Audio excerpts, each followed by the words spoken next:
Brasiliense, Rosana Hessel. Boa tarde, ministros. Em primeiro lugar, eu gostaria de entender qual que é o prazo provisório da CPMF, que o senhor não falou. Por quanto tempo que ela vai durar? E, em segundo lugar, como convencer a população a pagar mais impostos se o governo foi perdulário nos últimos anos? Qual vai ser a forma que vocês vão explicar isso para a população? Porque os cortes de gastos acabaram não sendo tão grandes como se esperava, né? Foram 26 bilhões, e dentro da previsão do corte de ministérios e cargos comissionados, a previsão é muito pequena, né? 0,2 bilhões, ou seja, 200 milhões apenas. E com relação a novas medidas, se vocês podem sinalizar, porque não teve uma sinalização aí que se espera muito com relação à questão da Previdência Social, como redução do prazo mínimo de aposentadoria, vocês não sinalizaram nada nesse sentido. Então, se isso está em estudo, gostaria que vocês adiantassem alguma coisa. Agora, e só para concluir, por que o governo não fez antes esses cortes e enviou um orçamento deficitário e que provocou a perda do grau de investimento? Porque só agora?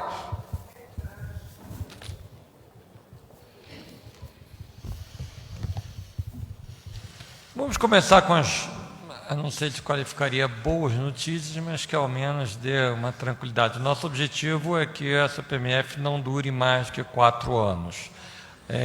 A razão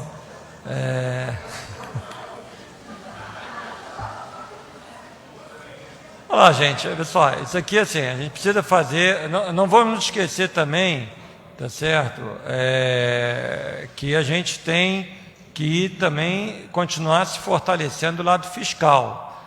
A gente perdeu o grau de investimento, porque teve gente que interpretou mal de que a gente teria 3 anos de déficit.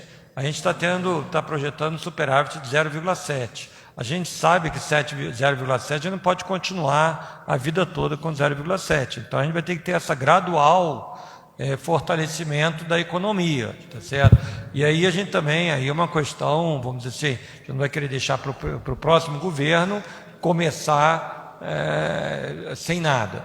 Obviamente, o próximo governo, se ele quiser, ele pode revogar, assim que ele assumir, ele revoga a CPMF, mas seria, eu acho que inadequado que se fizesse uma previsão que acabasse absolutamente em 2018 e quem entrasse tivesse que se haver com uma nova receita, ou com um quadro que não fosse de total tranquilidade.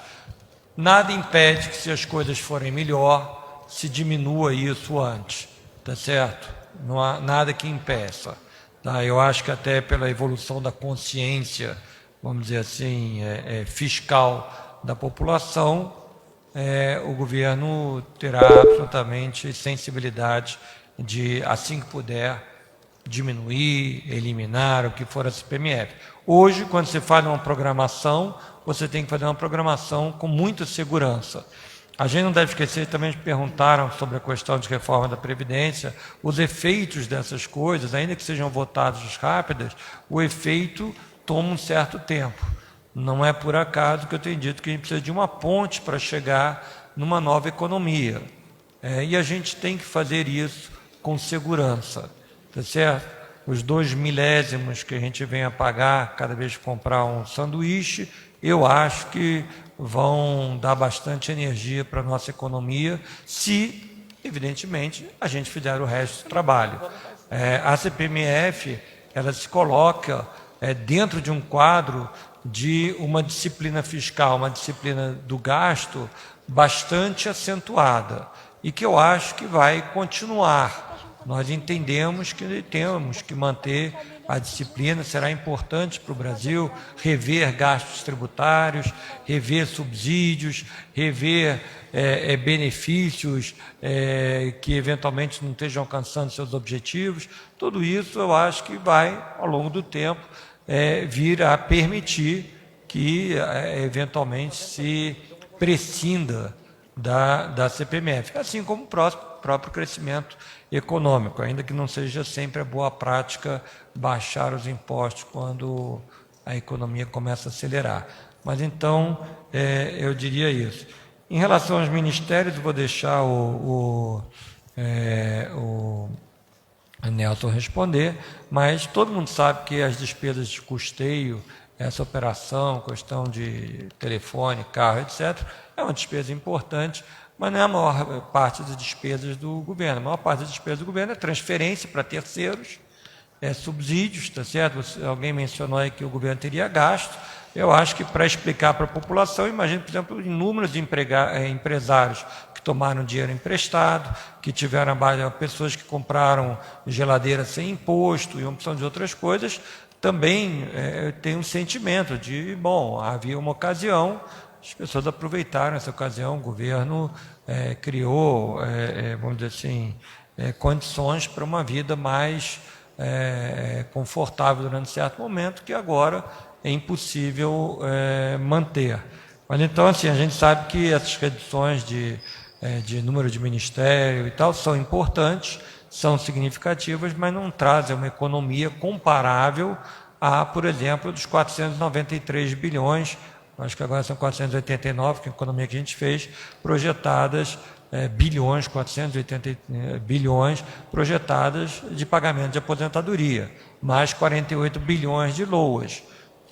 É aí que vai o dinheiro, não é exatamente só com, sei lá, um cafezinho nas repartições. Bom, Rossana, complementando, como o ministro Joaquim já colocou,